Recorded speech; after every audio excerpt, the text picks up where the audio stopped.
Hi, I am Madeline James, and today we are going to be talking about character. I have been sort of working this year every month roughly on a different topic as I work on planning out my new novel, but also as I work on really building out and taking notes on different parts of craft, right? So that I can reference it and use it for later projects too. I'm trying to make a lot of cheat sheets. I'm trying to make a lot of templates and worksheets for what I'm doing. And so I thought, it'd be fun to share them with you. These were not made with the intention of sharing them, so they're not really in I'm making you a character worksheet or character notes. It's, you'll be able to tell. This is not that. These are things that I made for my own personal use. They are not polished for public people. I'm just showing them to you to kind of show what I'm working on, what I'm learning, see if anyone has any ideas or other things to look into. But before we get started on that today, I wanted to, I have a note. Oh yeah, I wanted to show you one thing, which is I finally got earrings in my ear. I don't know if you can see this, but I finally got the little hoops up here because it's healed enough, and then I got a tiny dagger here and a tiny dagger there, and it is quite thematically appropriate, and I'm very excited about them. But anyway, so these notes that I have are going to be in the order that I made them, so it sort of follows my okay, let's start taking a bunch of notes, let's start figuring out what order I want to do this in, and then at the end more it'll have sort of my templates and worksheets, but most of these are sort of you can sort of tell based off the notes if I made worksheet versions of them, because not all of them I made actual worksheet versions. It's more this is the structure that I want to figure out, and then I would make my own pages sort of doing that, if that makes sense. But then some of the ones at the end are actual templates that I made for myself because I use them a lot. But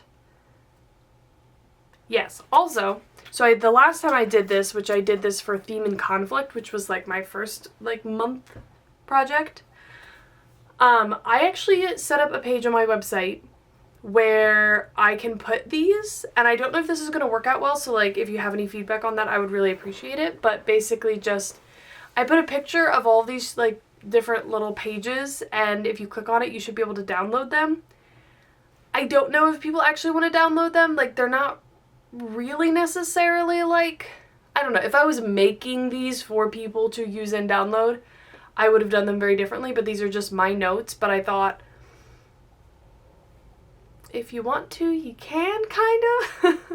But yeah, that's fine. So they'll be on my website. I'll link that below. But also, there are going to be chapters in this video, and I made myself a little list of kind of what we're going to be going through.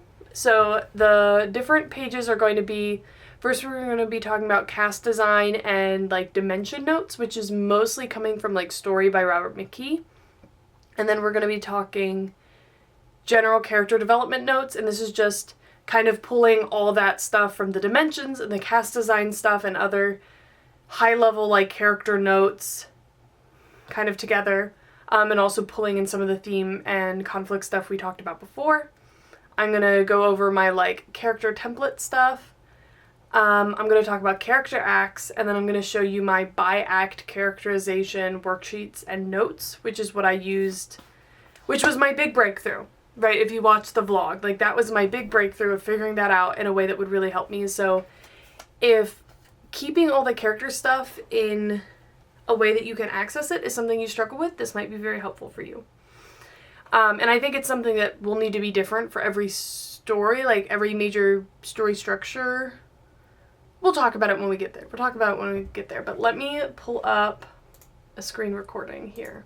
So this first one is cast design.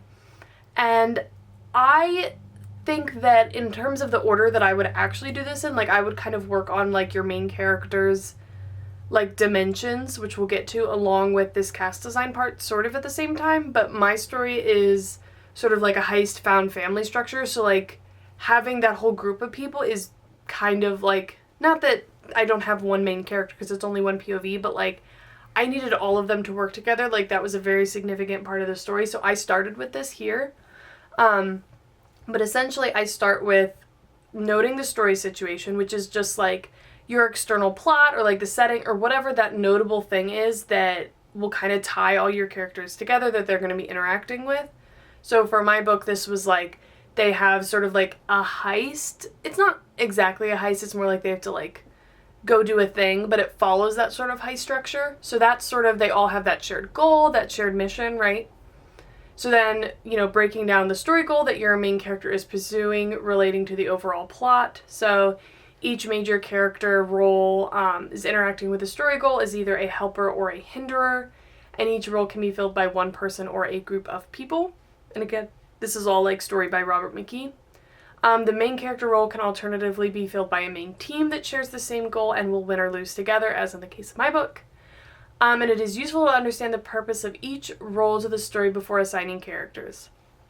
So I have here just like a little chart of like, you have your main character, like your main group in the middle, and then your helper roles, and then your hinderer roles. And it's helpful to me to just like mind map this out, right? Have an idea of what purpose these characters are playing, what purposes I need, so that if I want to combine them, I can combine them. And also just so I have that high level idea before I start getting into the complicated dimension stuff, because those get complicated and it's a lot for my brain to wrap my head around. But then I like to talk about and really understand role to society.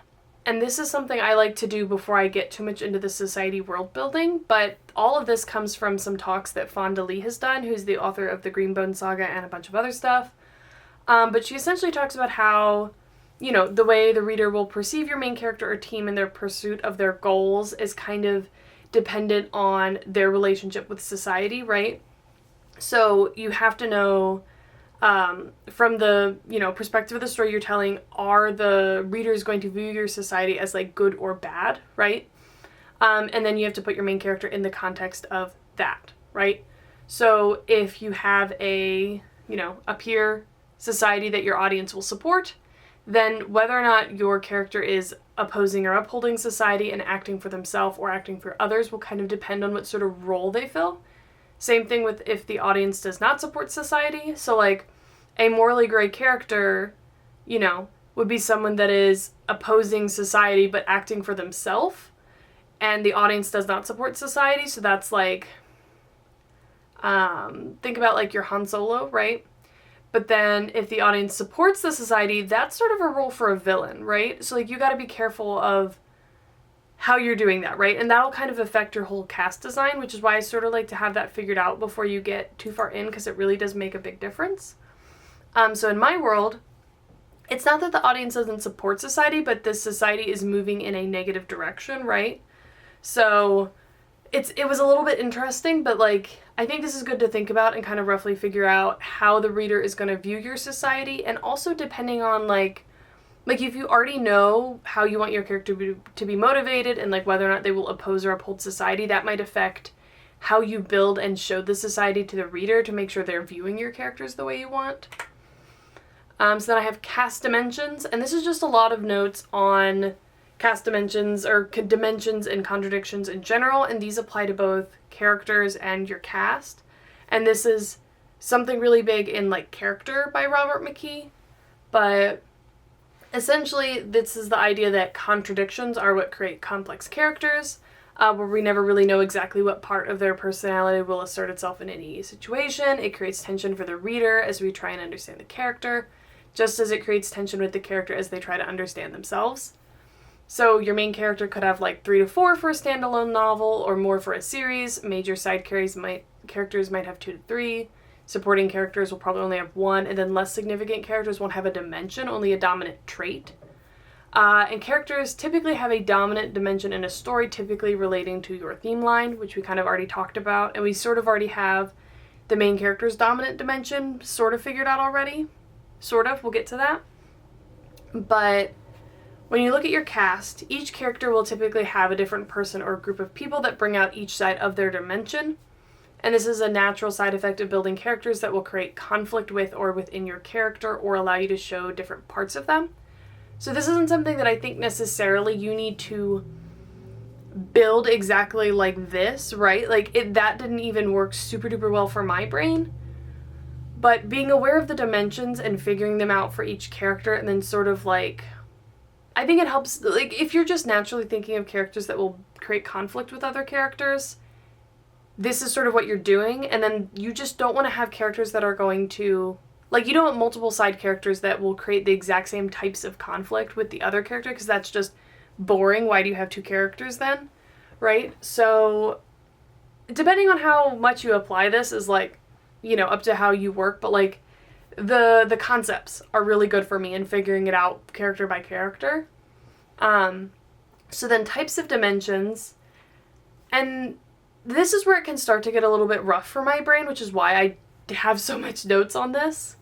But, you want, and this is, I think, more my distinction, but I group these between dynamic dimensions and static dimensions.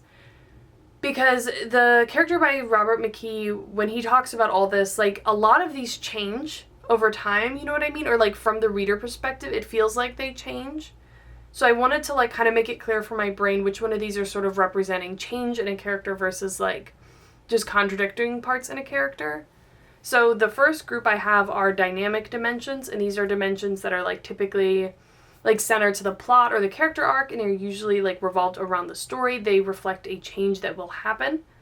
And this list is definitely not exhaustive. You can find a lot more types of, like, character dimensions online. I found a few other different lists, but this sort of lines up with what Robert McKee does. So the first type is characterization contradicts true character. And when I have characterization here, my understanding of that is that it's, like, the way the character acts, the way they behaves, what they do kind of thing, right? Like, their external behavior, like the things that you would observe about someone, right? Versus, like, what they're thinking, what's inside, what's subconscious, that sort of a thing. So characterization contradicts true character. So aka their expressed character contradicts their hidden character. So this makes us ask, like, why do they hide their true self? Provides tension as we anticipate when this true self will be revealed. For example, you might have a well-spoken and polite character, but then on the inside they're actually really cruel, right? They appear to be X, but they are actually Y, is that little formula for that one to make that work for my brain. The next one is contradicting desires or morals. This is a conscious dilemma between two incompatible things. So they will have to make a choice, and that dilemma provides tension and conflict. So example, they really want a university position, but they also want to travel the world, right? They want X, but they also want Y, or they believe X, but also believe Y, right? And this is just basically going to be dilemma between choice, right? This isn't necessarily a change over time, but, like, they have to make a decision, right? It affects that arc in that way. And then conscious desire contradicts subconscious desire. So this makes us ask, why have they repressed their true desire? What made them this way? This one is very much tied into the, like, theme lines I talked about with, like, the main character's dilemma, and we'll get into this one a lot. Like, I think I have this one for almost all my characters because it really ties into the way I think of internal character arcs, right? So it provides tension as we try to understand this contradiction and wait for their subconscious desire to be revealed. Commonly a contradiction between what they think they want due to their misbelief and what they truly desire but repress due to fear. You can see how this ties in a lot, right? So example, they want to stay close to a friend versus subconsciously wanting more, but they're afraid of losing them. So they think they want X, but subconsciously want Y. And we'll get into this more. I feel like I keep saying that, but this is sort of my, their unmet need, the, subconscious unmet need versus, it could be versus their fear, it depends how you write that out, but that's sort of what that dimension is. So then we get into the static dimensions, which these dimensions typically provide conflict or tension with the plot or arc and help flesh out the character, but they are more of like character parts of the character than something that needs to be resolved. So they make the character more compelling in general. So I have three types here. Contradicting characterization. So this shows what's important and unimportant to the character. So example, they are mean to everyone except nice to children. So they are X until it concerns A, and then they are Y. And this tells you that A is important, right? So then characterization contradicts subconscious desire. Shows how character acts under pressure versus not under pressure, how they want to be seen versus the part of themselves that they suppress. So example, they are always calm and collected versus, they are destructive when they're really stressed. So they're usually X, but under some sort of pressure, they become Y. And then contradictory subconscious desire. So this makes character behave in alternating ways that causes inner turmoil and conflict, makes us want to understand them. Could be the start of a growth arc where they need to understand what they subconsciously want so they can decide what they want consciously. So for example, they subconsciously needs to feel love to feel valued versus subconsciously craving the excitement of flings. And so they're making decisions and they're not even really understanding their own choices, right? Because again, it's mostly subconscious. So that's all the ones I have detailed, and not all of the ones that I ended up going with are super exactly like this, but I think it gives you a good idea of the types of things that can contradict. So then cast dimension map. And do I have character right here? Okay, so the way that Robert McKee does these is really cool, but it doesn't really work for my brain. Let's see if I can find one of them in here. Okay, so this is sort of what his maps look like, where you can see all the different characters, all their little traits on it. This is just too messy for me. It just doesn't work for me. If that works for you, great. But what I ended up doing was I created it just one character at a time. So create your dimension map to show your main character's dimensions and how they interact with the other members of the cast. Can be a good way to brainstorm traits of side characters and ways to make them more compelling, or a good way to break down what you've already built so you know what kinds of conflicts should arise from different contradictions. And the book does have a lot of examples, so if you want to kind of understand, he walks through a bunch of different stories and what the different dimension maps are within the stories. Very helpful, right? And all of this is meant to be notes that supplement actually having read the books and having that general understanding of all of it. But so here, this purple block, it represents my main character. So you have each of their dimensions here, and then you could have a major side character that's pulling on some of their dimensions, right? So they have their own dimensions here, and these dimensions create conflict, right? You could have a side character with only one dimension that'll only pull on one of these. You can have multiple characters that pull on the same thing, right? So these are minor characters that only have a dominant trait and not a dimension. So you see those here. And this can look like whatever makes sense, right? And in terms of conflict between two traits of different characters, each trait, that's a typo, sorry, will bring out the opposing trait. These may be opposites that create tension and become more extreme, or they may be hidden or suppressed traits that are revealed by the other one. And multiple characters can have a trait that pulls on one of your main character's dimensions, and you can make these maps for all of your POV characters, or whatever characters make sense for you. The thing I do want to note, and this is one of the things that has kept this from making 100% sense for me and working exactly in this format, but I find that when you have character relationship arcs, the way they pull on their dimensions is going to change throughout the story as they change, right? If they are only expressing that characterization side of a dimension, so if we go back here, if we look at either characterization contradicts true character, or conscious desire contradicts subconscious desire, that true character and that subconscious desire are not going to be prevalent at the beginning of the story, and it's going to be something they repress for the most part and that they aren't really showing. So in those cases, you sort of have both of those dimensions, that entire dimension, not just one side of it, that another character is kind of playing against. So say they are I don't know, let's go with a really, really common, basic one. But say your character is afraid of letting people in for some various reason, so their unmet need is that they really want that connection, they want to feel loved, they really want to, have that connection with other people, but, they've been hurt before, and they think it's better for themselves if they keep everyone at a distance, right? So, maybe, their characterization is they're very standoffish, they don't let people in, right? But inside they really want those things, right?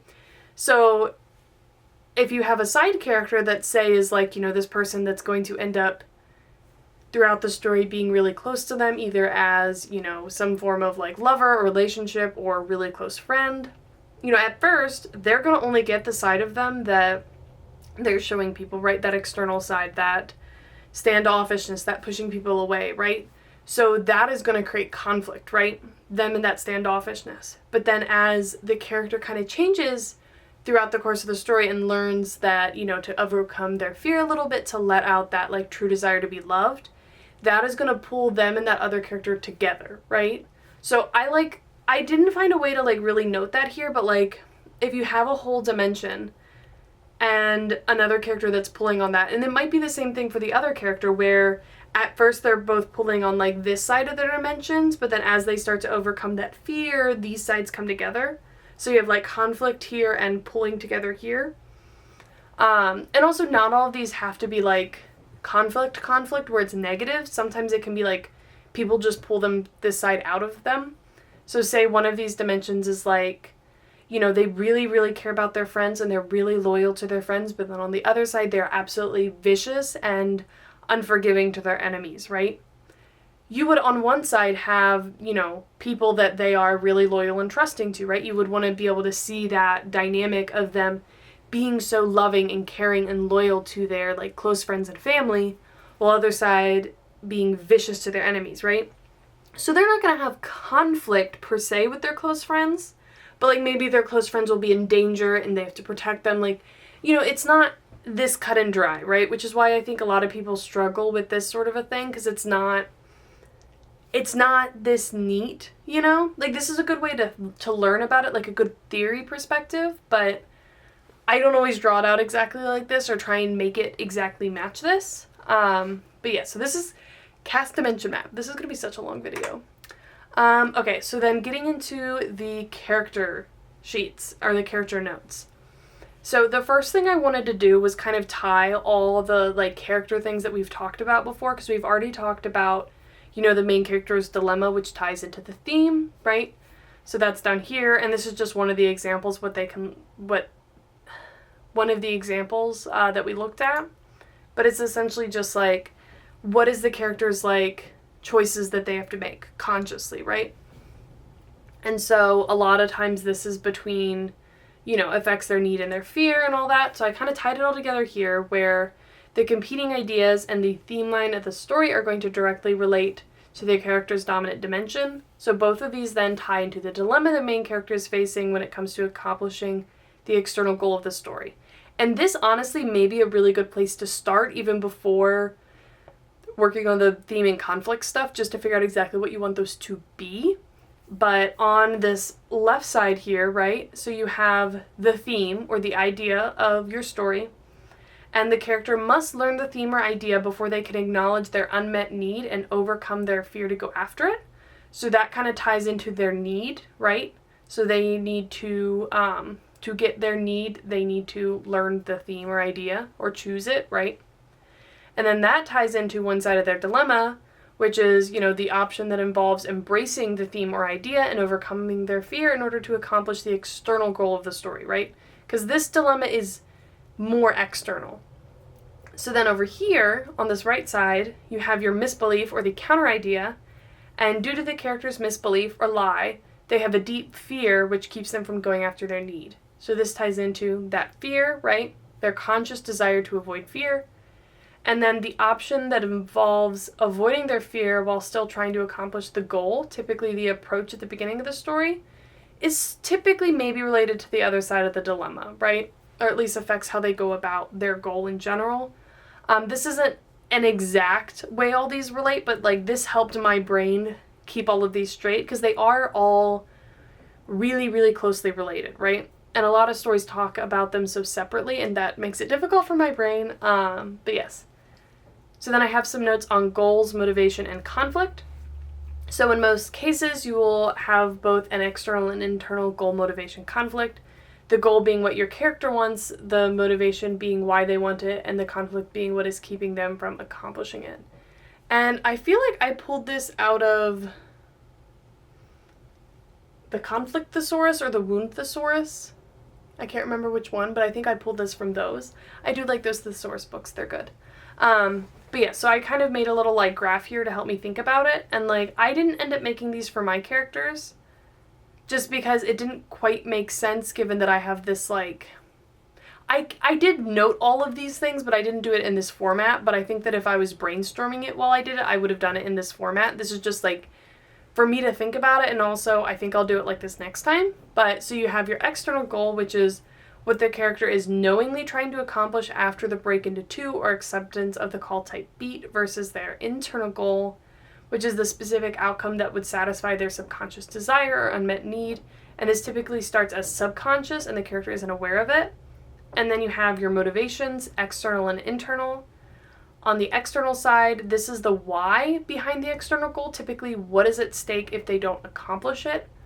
And then the internal motivation is the why behind their subconscious desire and what is at stake if they don't accomplish it.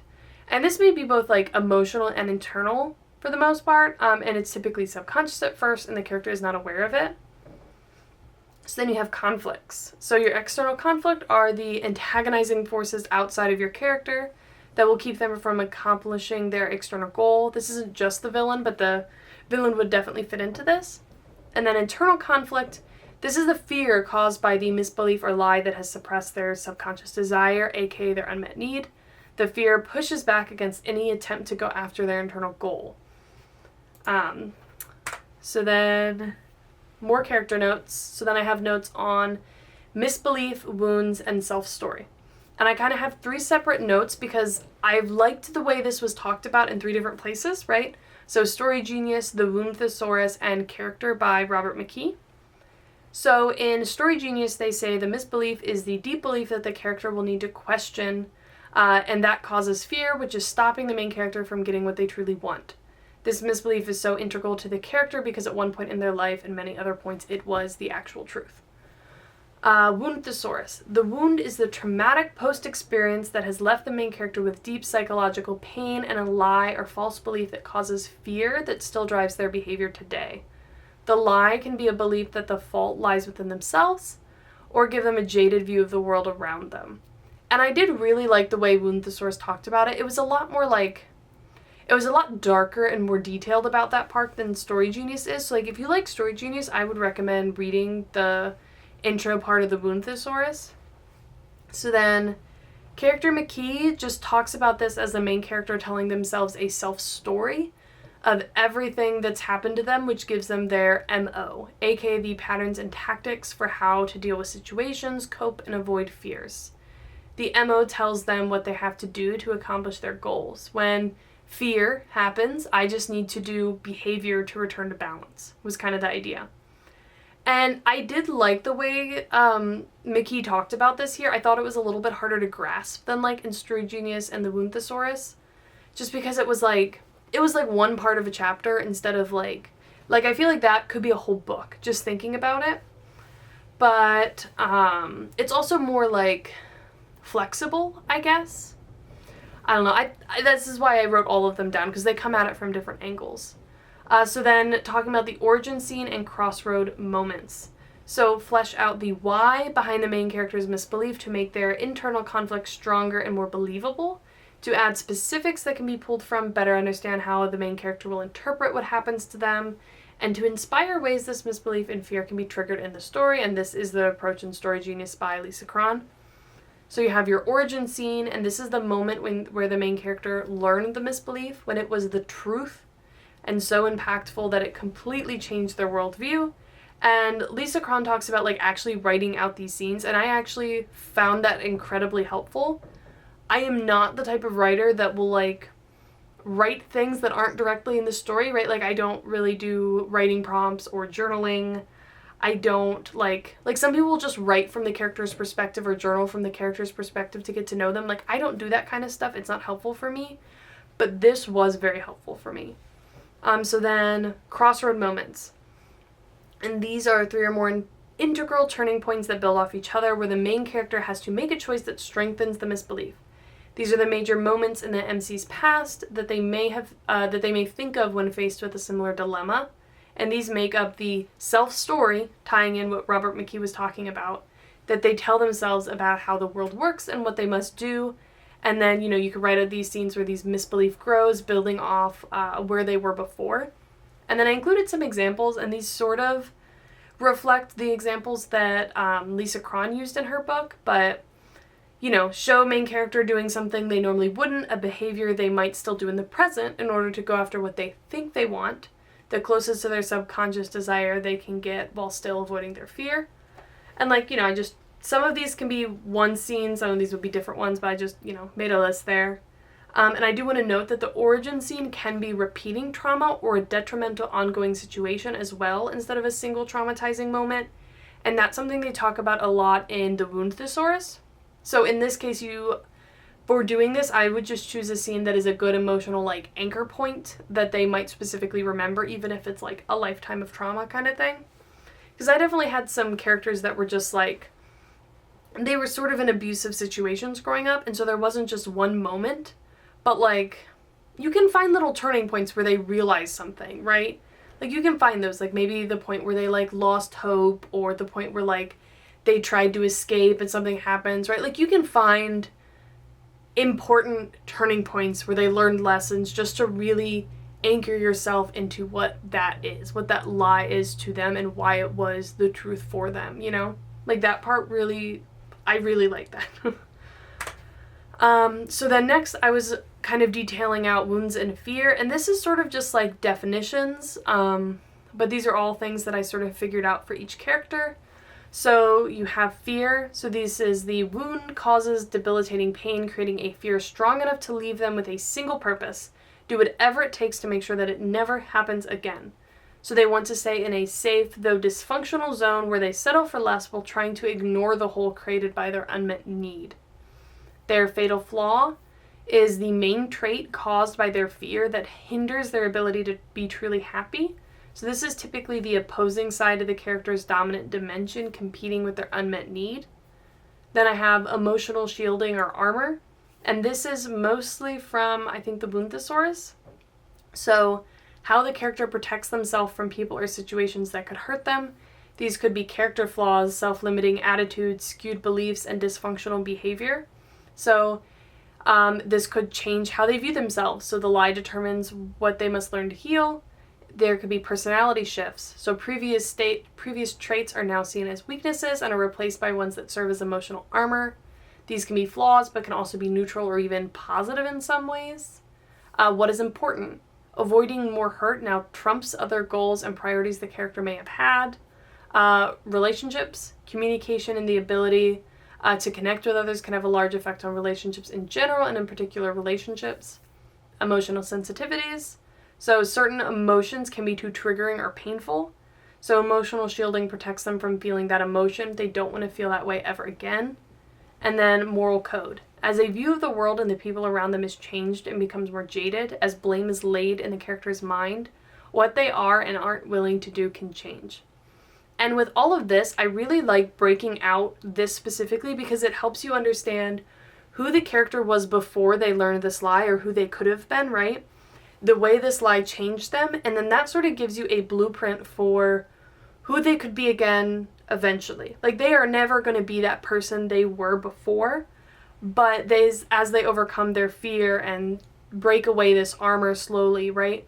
They can be more of that person, let parts of that person come back out again.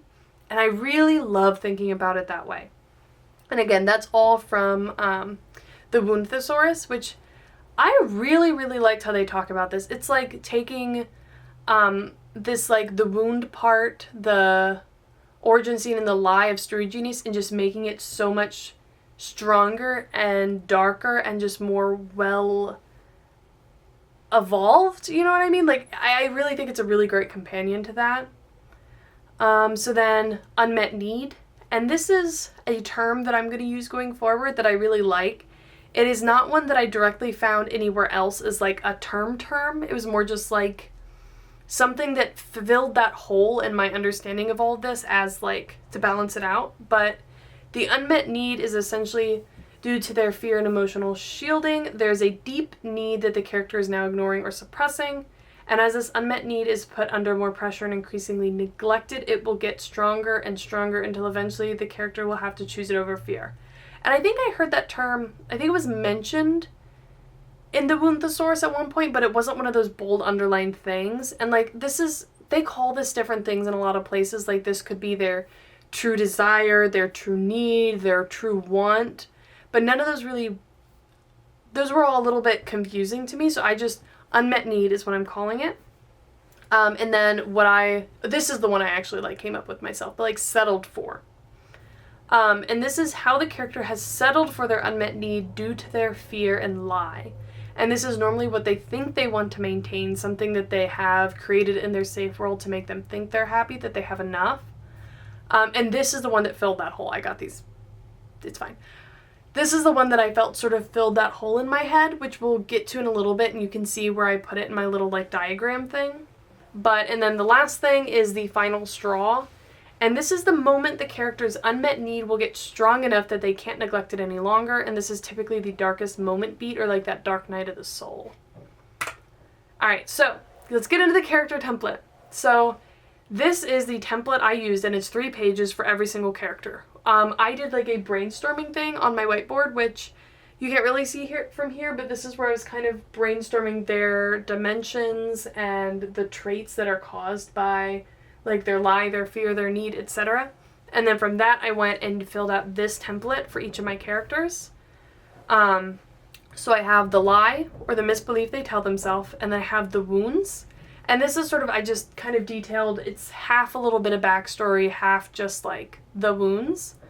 And then their dominant dimension, which I wrote it out like this. So you have the fear and the unmet need, right? And these are sort of the motivations. And then the flaw is, you know, that trait resulting from the fear. And then you have expressed as, which is maybe like the way they can express their unmet needs. So like for my main character, their unmet need is essentially like connection with other people. But the fear is essentially like being abandoned by people. So their flaw is that they won't emotionally connect with people. But their expressed as is that they are very intellectually open. So like they love talking and debating and conversing with people up to the point that it becomes personal and they might rely on them, right? So that's sort of how that all made sense in my brain. And then I have all their other dimensions, just like right here.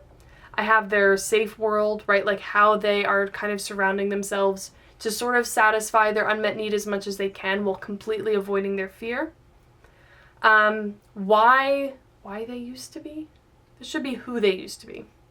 Sorry for the typos, but who they used to be. And this is just a few notes, like we talked about before, of like who they were before all of the emotional shielding and armor. What the wound fallout was. So this could be just like character traits, things they don't like. It's a little bit more involved from the dimensions, but it's just like lists of this sort of thing. So like due to my main character's specific wound, they have a big fear of like soldiers and like combat situations. So like if they see a soldier, they will start panicking, right? That sort of a thing. And then I have a place to list like ways that the wound could be revealed in like the story through their behavior, etc. And things that would trigger them. And then I have character template. So I have a little spot to make notes on their history and things that happened to them over time.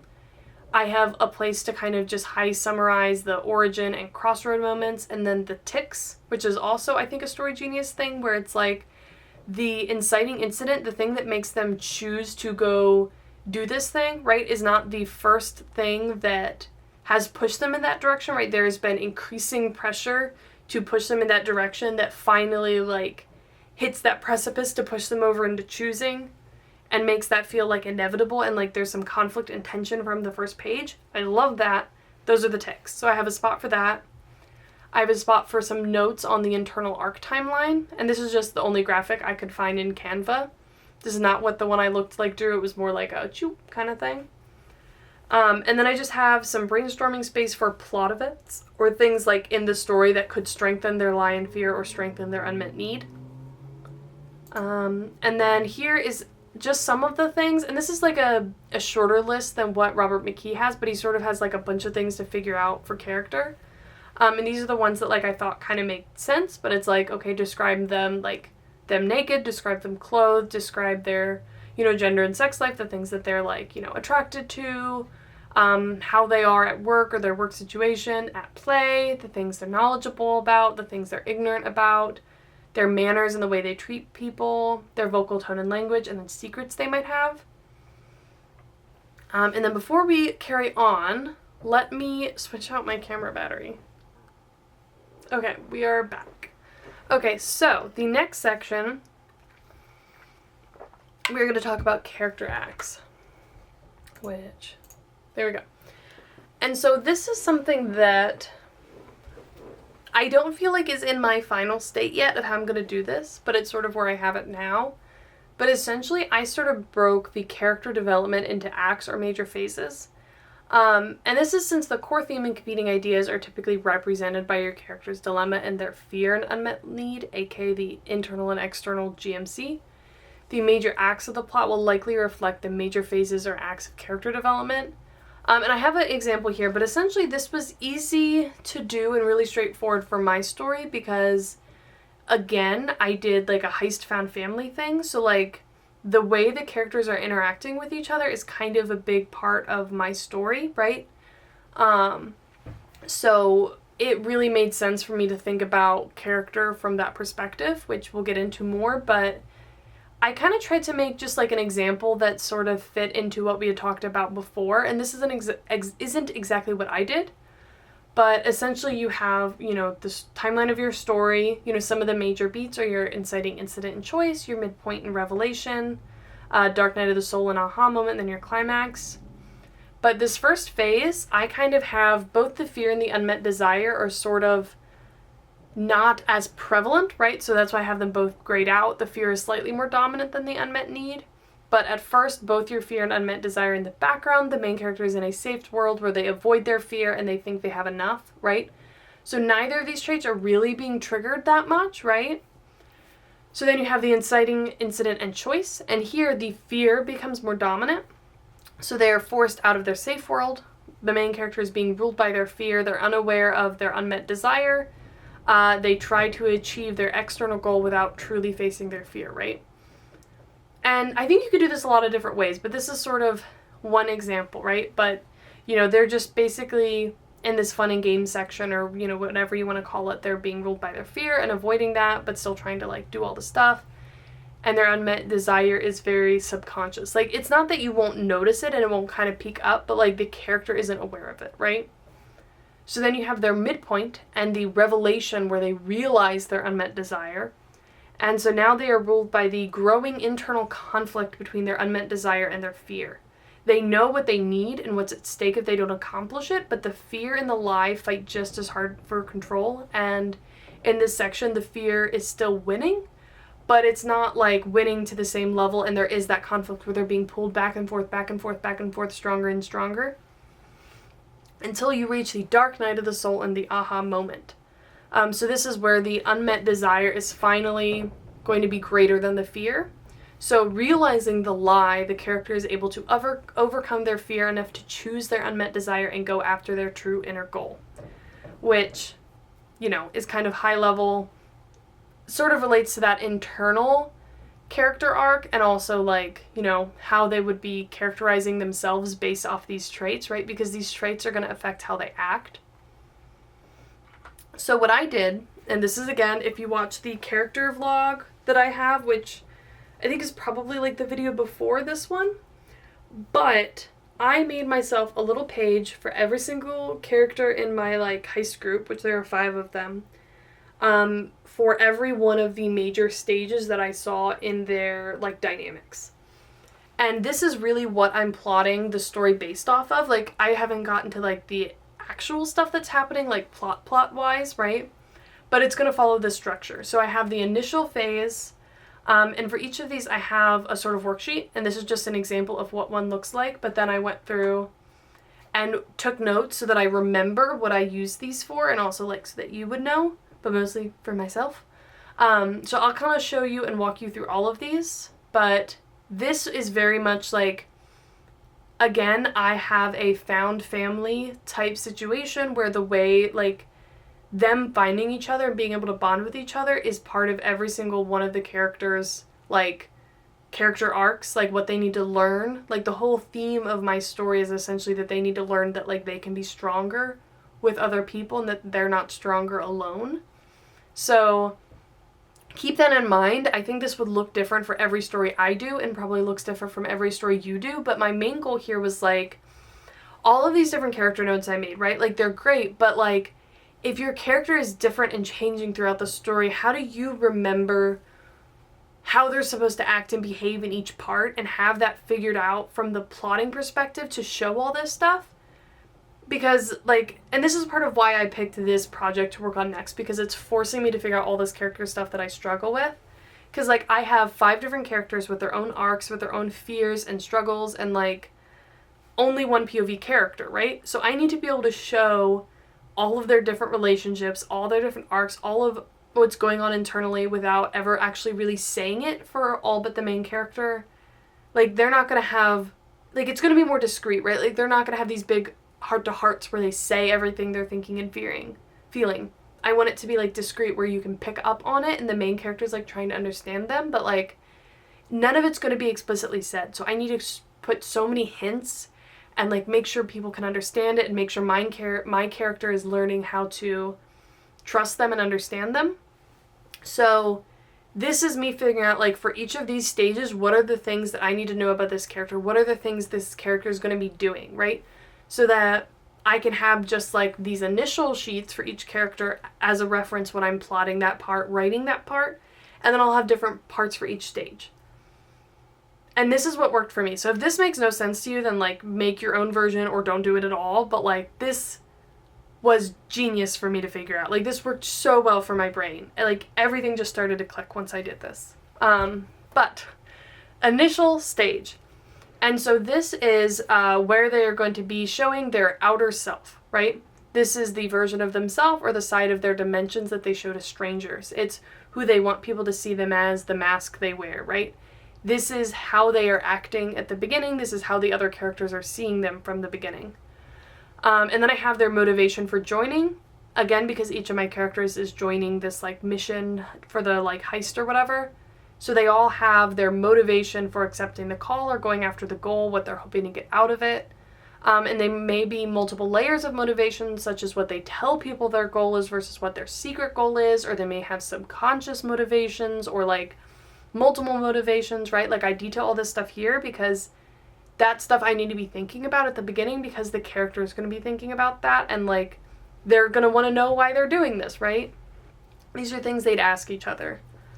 And then I have known reputation of others. And again, maintaining the relationships between each character is one of the big things I need to get here. So this is sort of like, for every other major character in the group, what preconceived biases, opinions, or knowledge of reputation are they coming into the story with? So for mine, I have every other character listed, and then I'll be like, oh, like, they actually know of this character.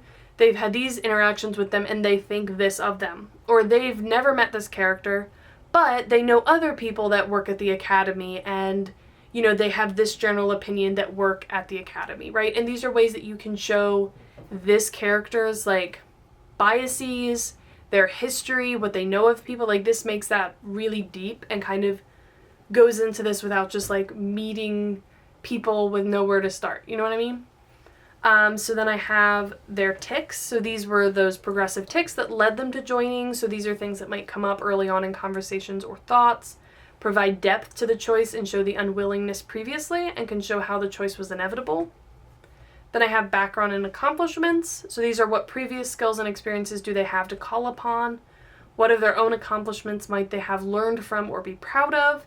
So these are things they might mention, motivation for their, like, claims when they're working with the group, and foundation for skills that they can display later, right? Then I have quirks. And this isn't specifically relevant to the initial section, but, like, this is just when this comes up first, right? This is when I need to start weaving this in. But this is traits that don't otherwise fit into their main character dimension, so things that make them feel a bit more real.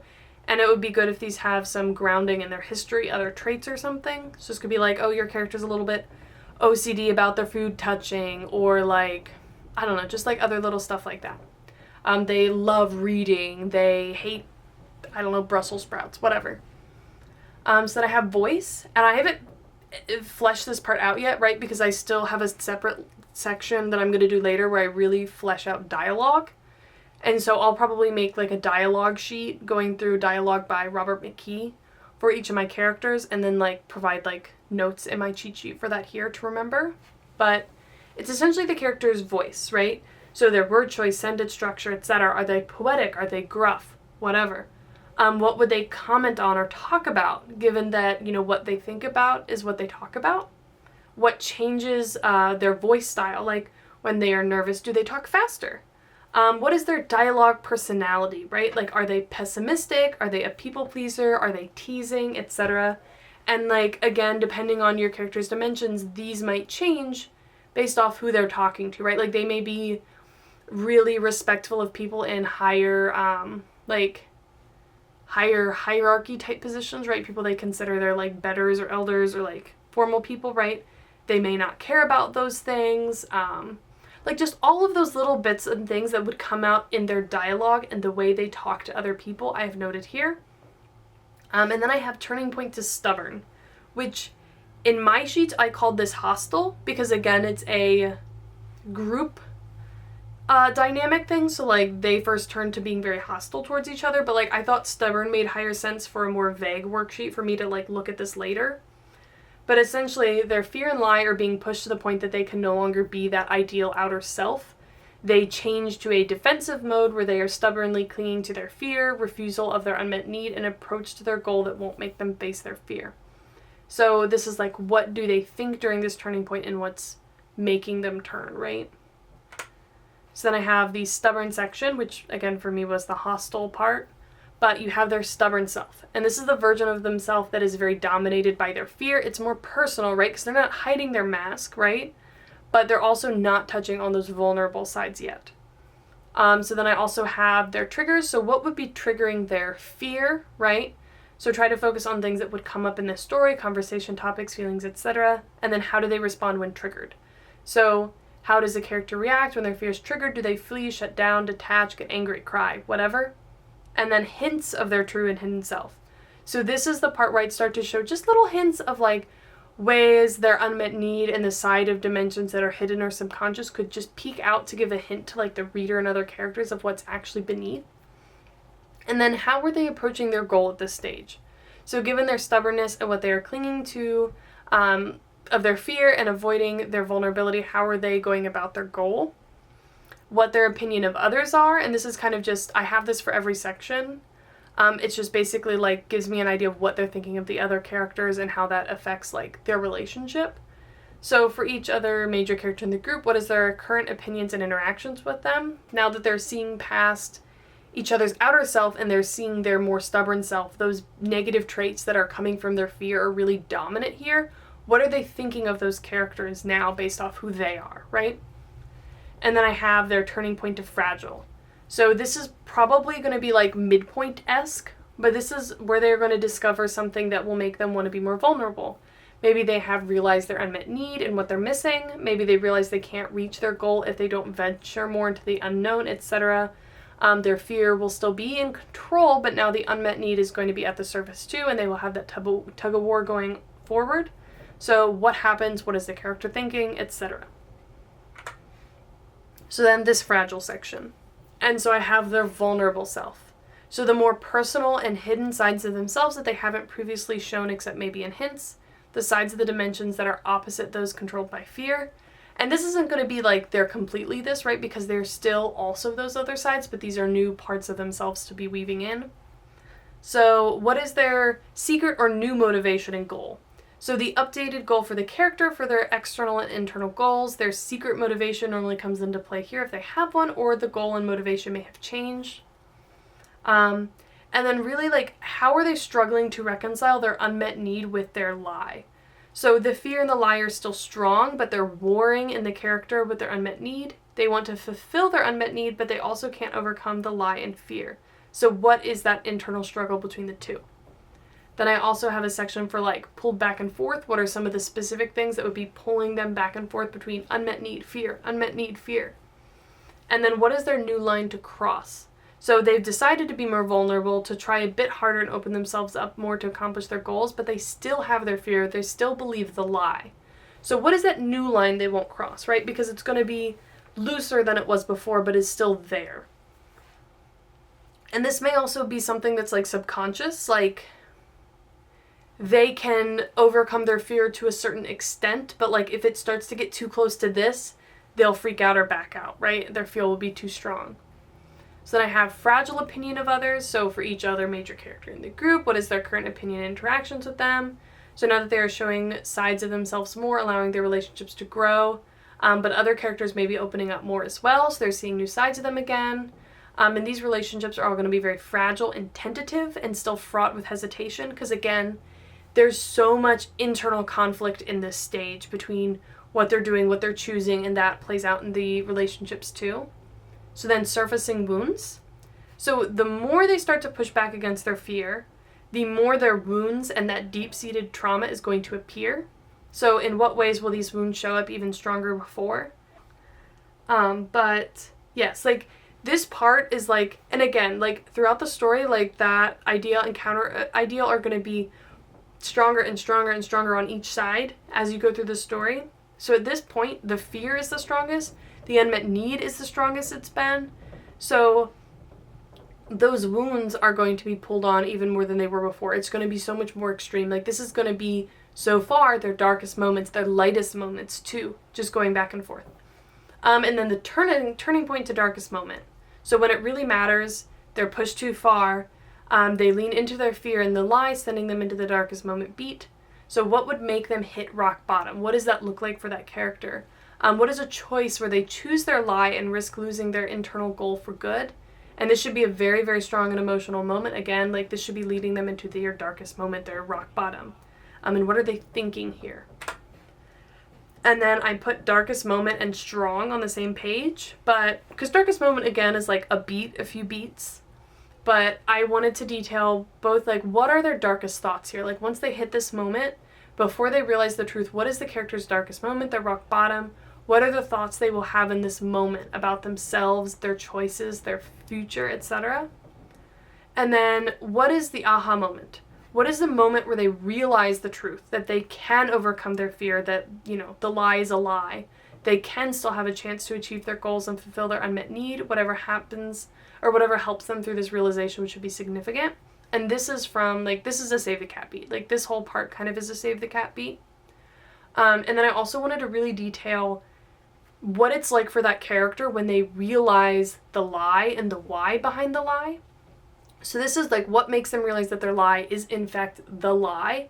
And what is that thought process, right? So, like, this could be, like, a paragraph. For some of the characters I did this, a paragraph, like, of what that character would be thinking at that moment, right? Like from the character's perspective, and sometimes I just did some notes, but like, what is that moment like? What are their thoughts when they realize why they believe the lie, what the truth is? Like, you know, this might be thinking back to those original wounds, that original trauma, and being like, because of this happened to me, and I've believed this all this time, but I was wrong, you know?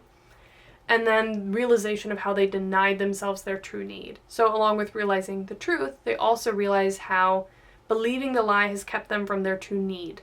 So what will they be thinking about? What have they sacrificed? What have they lost? What have they denied themselves? And for my notes for this, because most of these characters aren't POV characters for me, I also had notes of like how I could show this and like be able to see this from another character's perspective, which is obviously a lot more discreet than like these moments of what they're thinking, but I need to know what those are so that I could play it out right, you know? So then for strong, I have their true self. So what is their true self now that they recognize the lie and are better able to combat their fear? Like their better true self, all that fear and those bad traits aren't gone, but they're a lot less dominant here, right? And then what can they do now?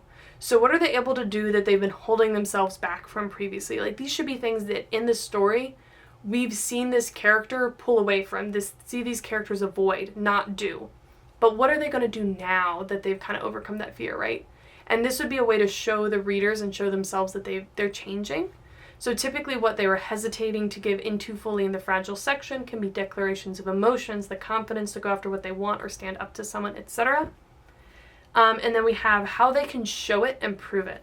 So in what ways can the characters show their true self and see they've changed? This can be to prove to themselves and other characters, but also small details that will show the reader that they've really changed. They're thinking differently, making decisions differently, etc. And then what is the final state of the relationships, these like established relationships with the other characters now that they are their true selves and, you know, the others are as well. So yeah, that's kind of all of the character notes, worksheets, cheat sheets, etc. that I've created so far for my story while I was going through this. And I think this is really great. And I think as I use this sort of a format for a few different stories, I'll kind of figure out a more high-level general way to do it. But like, again, this is mostly almost exactly what I had that I went through and created for all of my characters. And it's pulling all the information that we've already come up with, just putting it into the context of how is this going to actually show up in the story at different stages, right?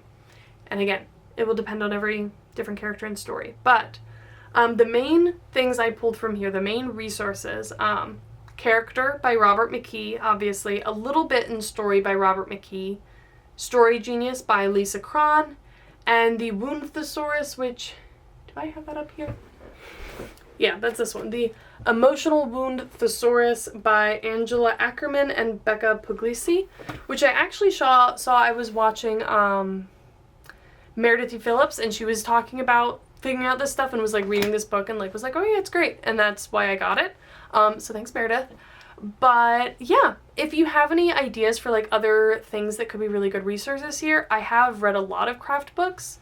But if there's another one that you're like, oh, like this would really expand on this or talk about how you're thinking about it or like anything that you think would be helpful for me, I would absolutely, absolutely love it if you would let me know. If you have any thoughts on this or like, just share with me, right? But I will link below. I'll have these on my website. And if the format I put them on there doesn't make sense to you or you think it's wrong, just like let me know and be like, hey, like could you actually just like do this instead? And I can try that because I've never put documents or anything for people to like use on my website because like I don't really think of myself as like a teacher or like I'm definitely not an authority on any of this. I'm not an expert. Like I don't really know what I'm doing. I'm just sharing what I'm learning as I learn it, both so that I can make these things for myself to keep learning and working on and evolving over time. But like, yeah, like I'm not an expert. I'm not a teacher. I don't know what I'm talking about. So like, keep that in mind. But yes, that is all I had for today, and I will see you in the next one.